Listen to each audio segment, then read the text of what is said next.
guys, welcome back to Kitchen Shed. So today I am going to give you a really quick piece of information about how you can keep your lathe bed in good condition. So this does apply for straight ironed lathe beds and pole lathe beds, so this being a pole lathe bed. So even with me using it, it will rust. So all you actually need to do is you can either do wire wool and oil, or oil and sandpaper. I'm going to use the sandpaper option. So guys, if you have any cuts or anything on your hand, I do recommend just wearing some workshop rubber latex gloves. It really doesn't matter.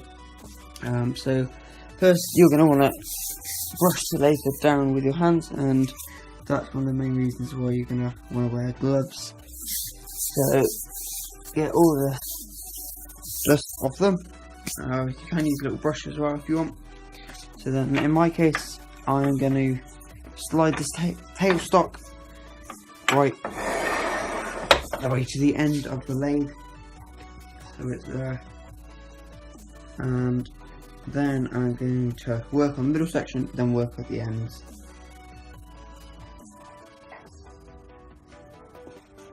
So this is just a small turning sanding pad. It's not very high grit. It's pretty fine, but it's rough enough for this. You don't really want to deeply scratch or score the metal.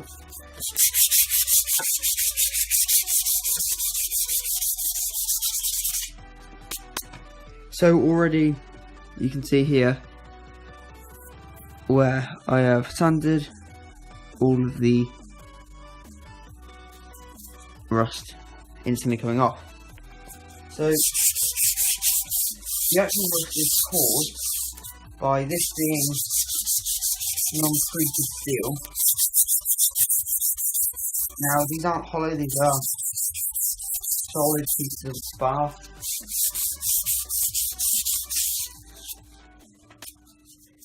And I recommend doing this every now and again. I'd probably say every 3 to 4 weeks would be good. I haven't done this for a while. Make sure you go right under as well. Another way back.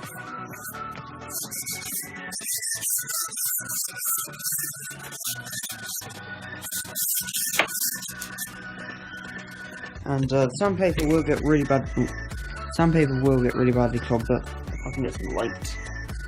There we go. Sandpaper will get really clogged up.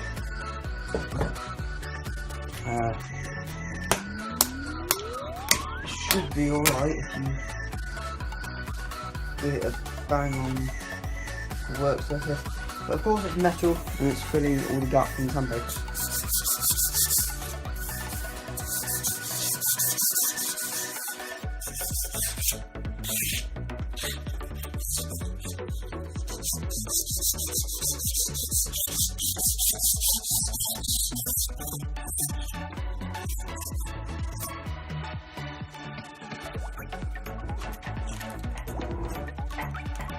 So I am actually doing this before turning, so I'm going to start turning in a minute, and it will just help everything run a lot smoother, not as in mechanically, as in structurally. If you move your tailstock up, work our way right down here. It just helps the tailstock and your tool rest move a lot freelier, if that makes any sense.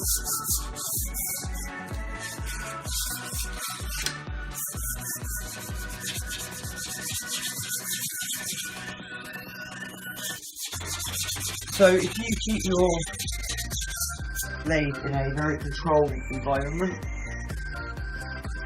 you shouldn't actually have any of these problems. It's just out if it's like out in a cold, wet, damp garage, in which I am, because basically it's a reaction with the moisture in the air and the oxygen forms together and creates rust. So obviously if you can eliminate the moisture in the air, you're fine. If you can eliminate the oxygen in there, you're fine, but you're dead. And I'd much rather have a rusty lathe than me being dead, if I'm honest. So that piece of sandpaper is pretty rubbish now. So if we slide both the tailstock and the tourist down, and then we'll just work on the bit up here. And I do also have two bits here. My bench is too small to go on. I will do a project in the future of me building a dedicated bench just for the lathe.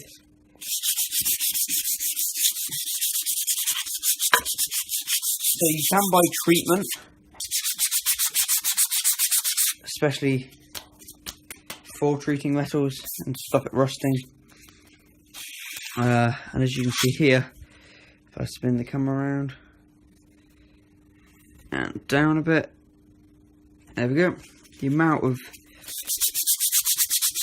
rust that I can just pull off with a tiny bit of sandpaper. There you go. You can actually see metal. And this is why I recommend wearing gloves. So we're going to need a new piece of sandpaper, definitely.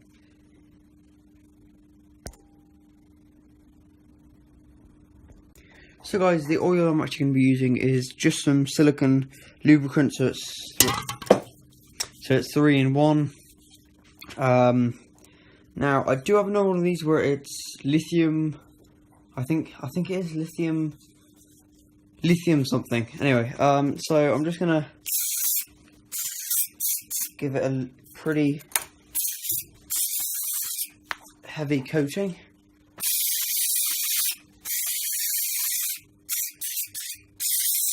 So if you're like going away on holiday for a week or something, and obviously you're not going to be in the garage because you'll be in a different country, I highly recommend cleaning the lathe bed, spraying some oil on it,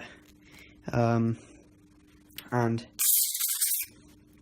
I've just got that all over my new tripod, yay! If you're going away for a very long period of time, I'd probably recommend doing this process again.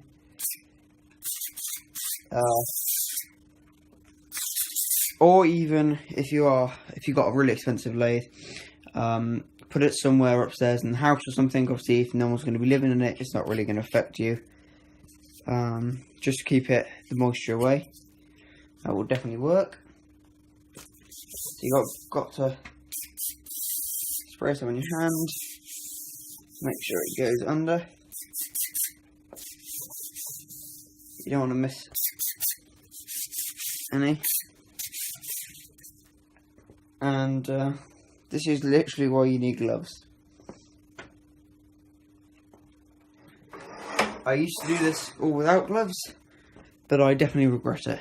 So, if we angle you over there. Sorry about the editing. I'm just doing a really quick one.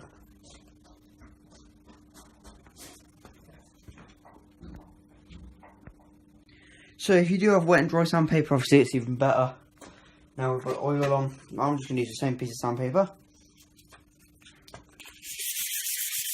And just sand it all over again. So try not to miss any.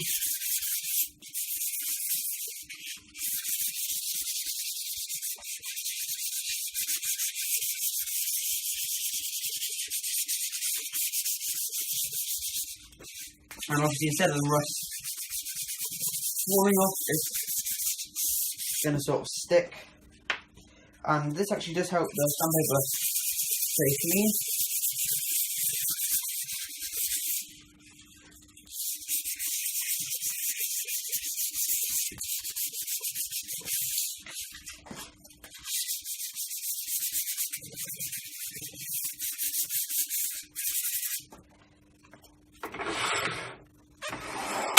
And then give it another spray. So obviously the amount of rust coming off here again. So the aim is, if you carry on doing this with different bits of sandpaper, I should imagine you could actually get up to a polish. Not overly sure. I don't normally really spend this long doing it. I just do make sure I do it. And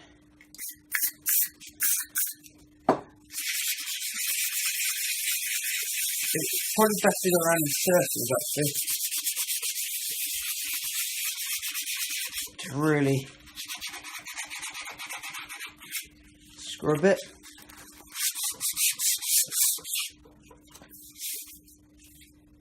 Now the amount of stuff on my fingers, and now I've got a hole in my glove, which I really didn't want.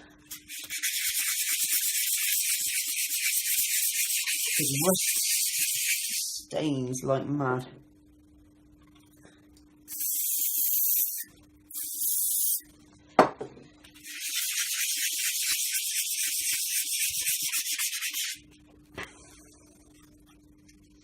But I think I'll be alright for now.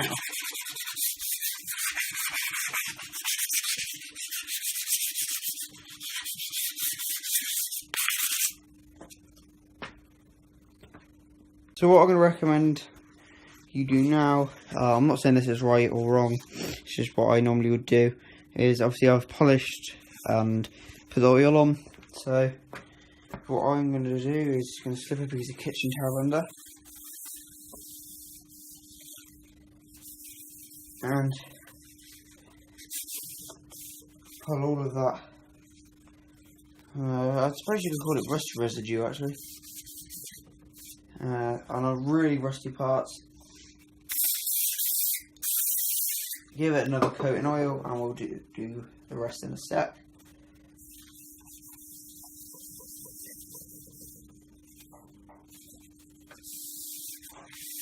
So I can feel there's some rust under there. And just feel it compared to how rough it is.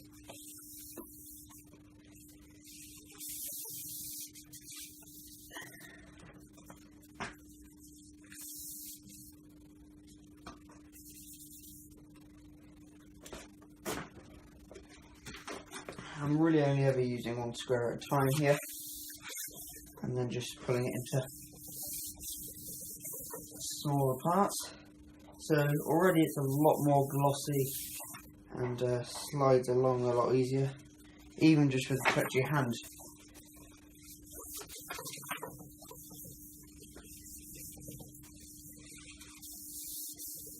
So what I'm now going to do is just how much easier that slides up and down. Normally it's almost judder because it gets stuck on the rust. So if we come down here, I don't think you guys can see it very well, but I'm trying my best.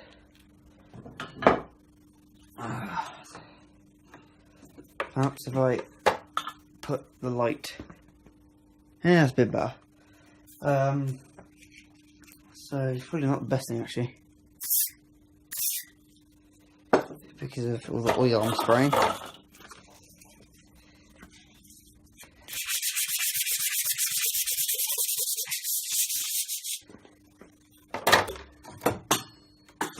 And I've gone and broke the bulb.